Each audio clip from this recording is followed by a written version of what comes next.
Good afternoon to all of you. Greetings of the day. Myself, Dr. Joycey Jogi, working as an assistant professor, Department of Veterinary Microbiology, College of Veterinary Science and Animal Husbandry, Mahu, Madhya Pradesh. Today, I am here to discuss something about novel non-living vaccination technology platform. That is specifically the bacterial hosts. Now, before starting the presentation, I would like to thank the organizers of Third International Conference on Veterinary and Livestock. It's a huge platform for the researchers from all over the world to express their views. As we all know that recently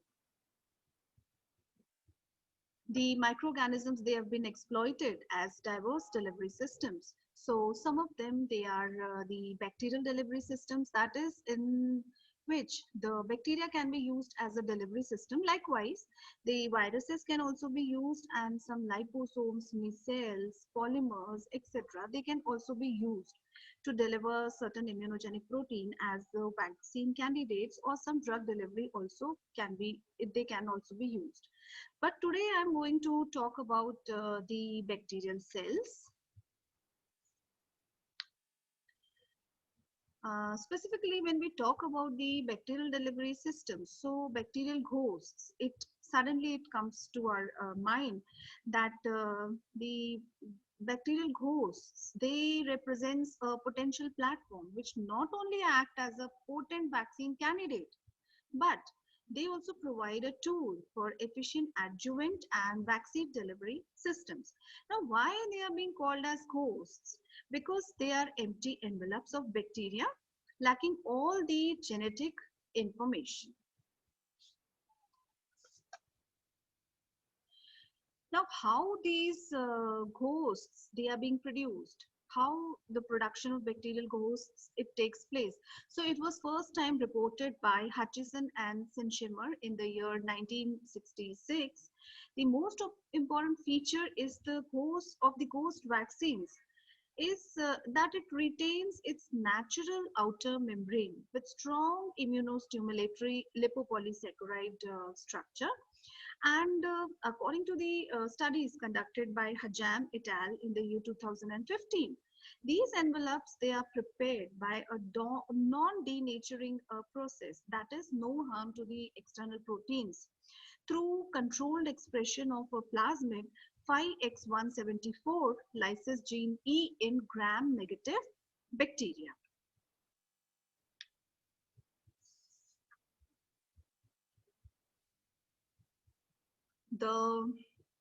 As a result of the expression of the plasmid 5X174, there is a formation of a tunnel by the expression of specific protein E, which is limited to a small fraction of the total surface area of the bacterial cell.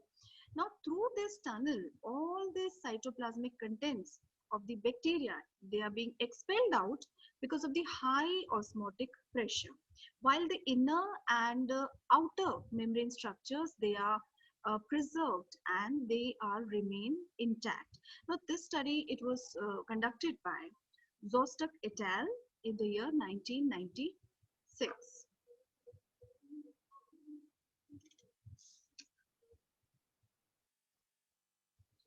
Now, this is a typical gram-negative cell, and here you can see the contents, they are being expelled out by the expression of gene E by the plasmid.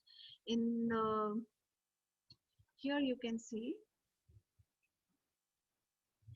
and you can also see protein E. When the expression of this protein occurs, it leads to the oligomerization of protein E and resulting in the formation of a tunnel. Now, this tunnel, it leads to the formation of a hole in the cell wall of the bacteria, which leads to the expulsion of all the genetic information which is present inside the bacteria, that is the cytoplasm, DNA, and whatever the organelles which are present inside the cell, they are being expelled out. Now, This particular slide, it shows the diagrammatic representation of the bacterial ghosts, that how they are formed. So all the contents, they are being expelled out, only leaving the intact bacterial cells, bacterial envelopes, which further can be used for vaccine or drug delivery or for some other purposes also. Now, whenever we talk about the ghost envelopes, whenever we talk about the ghost envelopes and their production, which will be used as a vaccine candidate. So for that, first we have to insert the E gene into the vector and then transform into the competent E. coli cells by the expression of protein by competent E. coli cells. Now these E. coli cells, it can be either M15 or it can be DH5 alpha, or the other cells can also serve the purpose. But after that, then there will be induction with the help of IPTG, and these genes, these proteins, they are being expressed, and as a result of these expression of gene E along with the immunogenic protein of vaccine, the empty envelope will carry the immunogenic protein.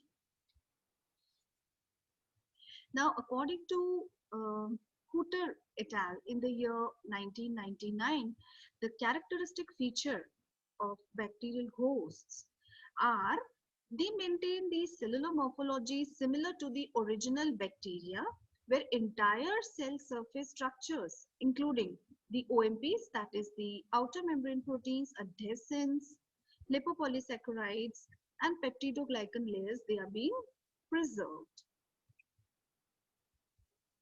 As it is visible in the picture, that very small hole, it has been produced, or it has been formed as a result of the expression of protein E. Now, so this is how we can define the bacterial ghost. That is, it maintains all surface proteins of the original bacteria in its original state. So, original bacteria in its original state. In addition to that, it possesses all the structural, immunogenic, and bioadhesive properties of the original bacteria. And it mimics the original living bacteria.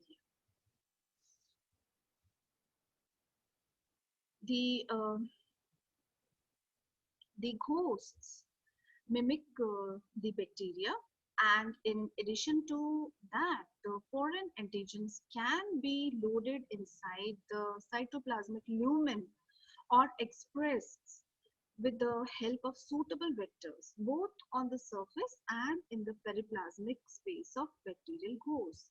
Now, this study was conducted in the year 2005 by Mayer et al. In this figure, we can see that the outer membrane protein, periplasmic space, cytoplasm, periplasmic layer, inner membrane. So the proteins which we want to express, it can be expressed anywhere, and both the way it can be expressed. That means ki inside the lumen also and outside the lumen also.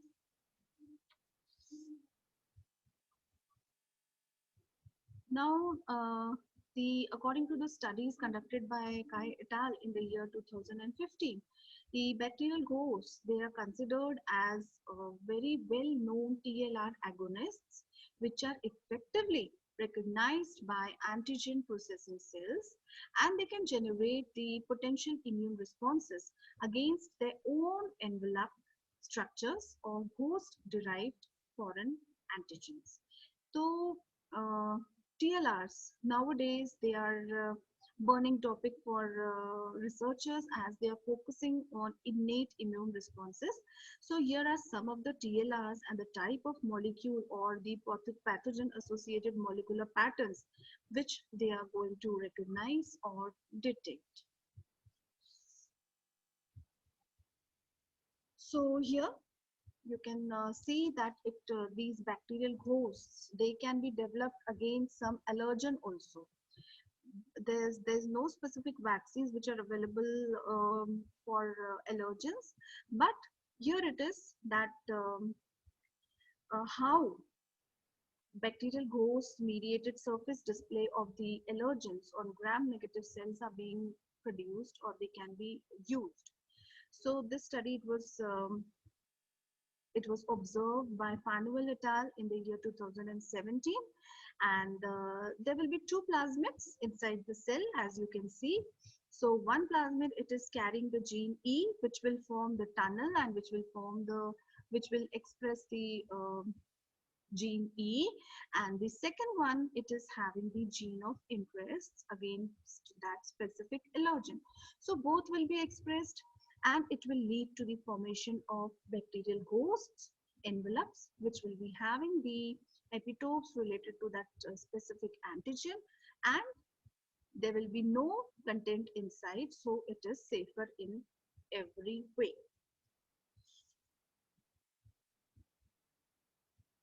Then coming to the adjuvant mechanisms of the bacterial hosts. So according to the Honko et al. In the year 2006, so adjuvants mostly enhance the immunogenicity of vaccine antigen through the stimulation of innate immune receptors. Mostly we are talking about toll-like receptors present on the cells of the host immune system. The presence of the multiple TLRs on a number of immune and non-immune cells forms the basis of the adjuvant activity of bacterial hosts.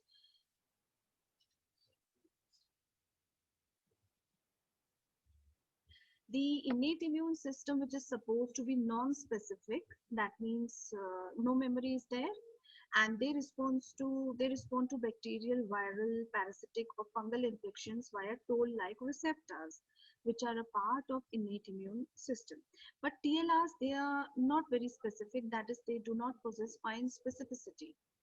As like T cells, the interaction of the pathogen-associated molecular patterns with TLRs regulates the induction of the adaptive immune responses. So examples of PAMPs are, you can say, flagellin protein, lipopolysaccharide, mucin, or something like that, which are the integral part of the bacterial cell walls.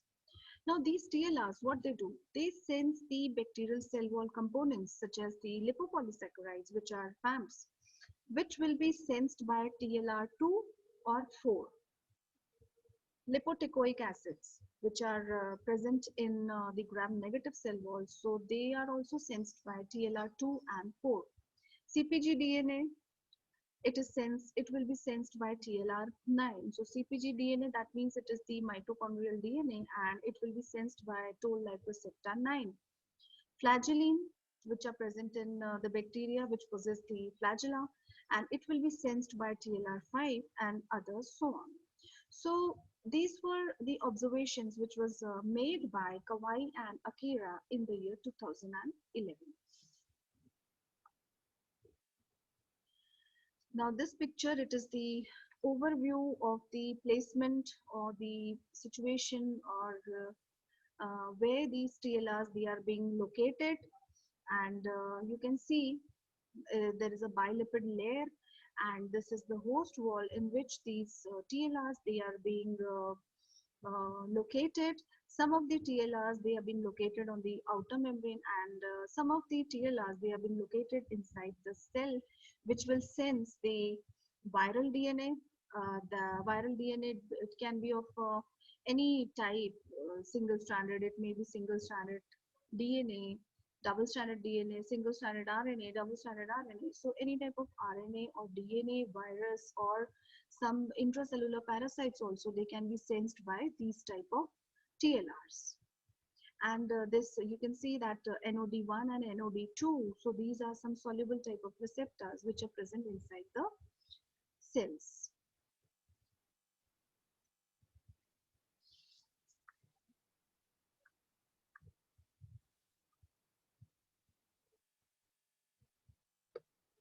So this whenever the PAMP it comes in contact with a specific TLR, so what happens next is it initiates an intracellular signaling cascade that activates the pro-inflammatory and immune response genes. As a result of that, what happens? There is a cytokine storms, which further gives the signal to the body to act accordingly. Now, some of the TLR agonists or PAMs mediate their activity with the help of the dendritic cell activation and further their maturation. Now, as we all know that dendritic cells, they are also the antigen processing cells with the abilities to prime naive T cells and thus play an essential and very important role in the initiation of primary immune responses. So they are having the long projections, as you can see. So they are very active in capturing any type of foreign antigen. So they are located at antigen capture sites. They take up the antigen and migrate to lymph nodes for antigen presentation and development of immune responses. Now, bacterial ghosts, they have the capacity or ability to stimulate both the humoral and the cell-mediated immune response, according to Trombetta et al. In the year 2005. Another factor is the presence of TLR on the non-professional antigen-presenting cells. So, professional cells, meaning these are the dendritic cells, B cells, and macrophages.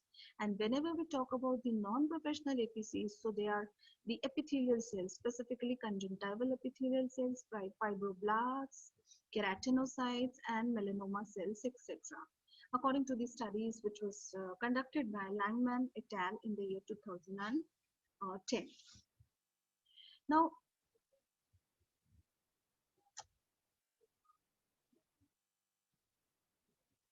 LPS, that is the lipopolysaccharide, is the major contributor factor in the adjuvant potential of the bacterial host, and it is sensed by TLR2 and 4.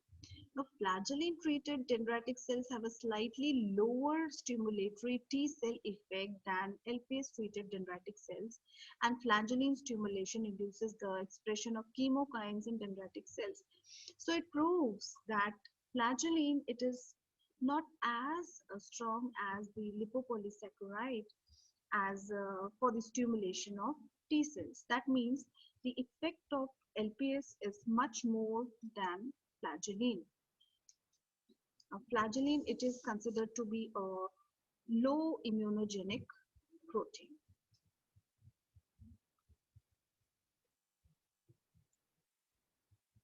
Now, one of the applications of bacterial hosts is the mucosal vaccines. The native and foreign antigens, they can be expressed on the surface of hosts before E-mediated lysis, and thus multiple antigens can be presented to the immune system simultaneously.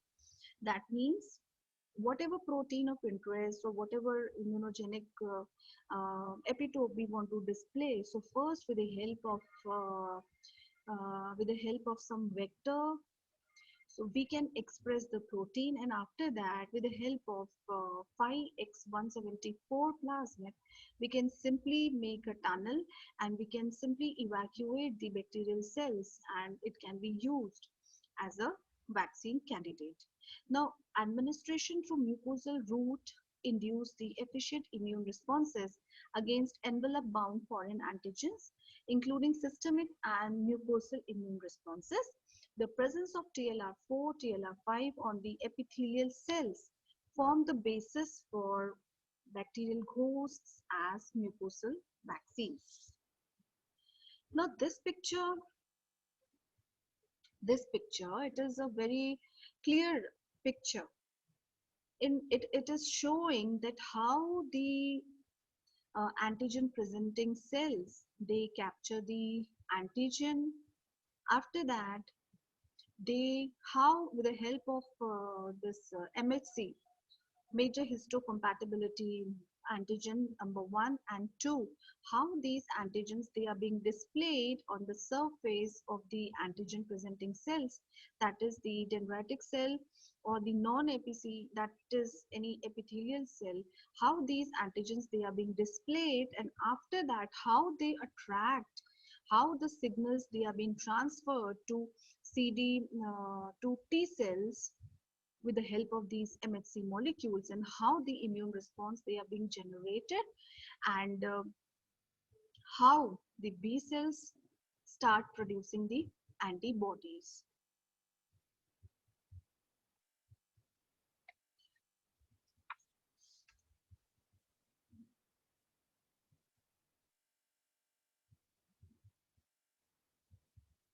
They can effectively target the DNA vaccines to APC at mucosal surfaces, natural agonists and target DNA vaccines to dendritic cells, and also in a way increase their transfection also.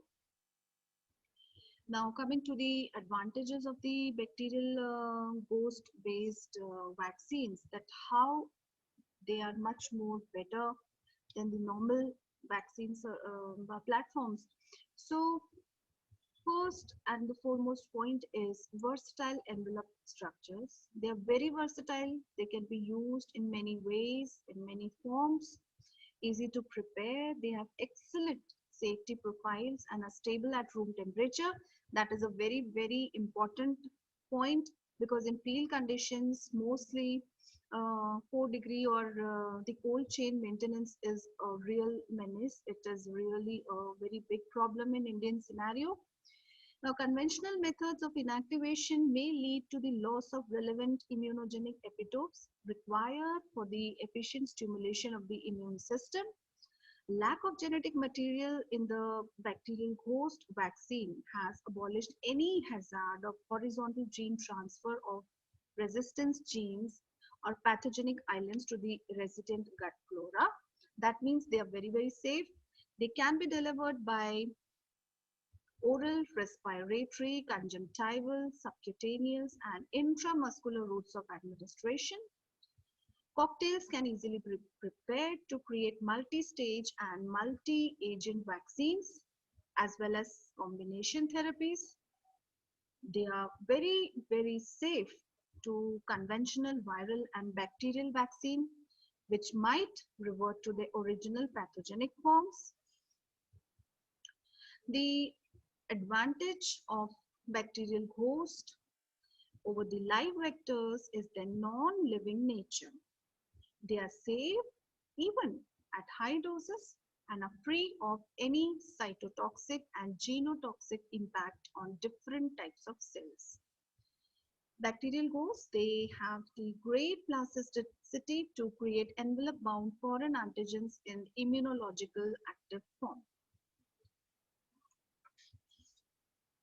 The expression of envelope antigen fusion proteins do not interfere with the proper folding and self-assembling, and thus preserve the biological activity of proteins, carriers of enzymes, and thus can be exploited to treat the patients with defects in metabolism, as they can carry enzymes too.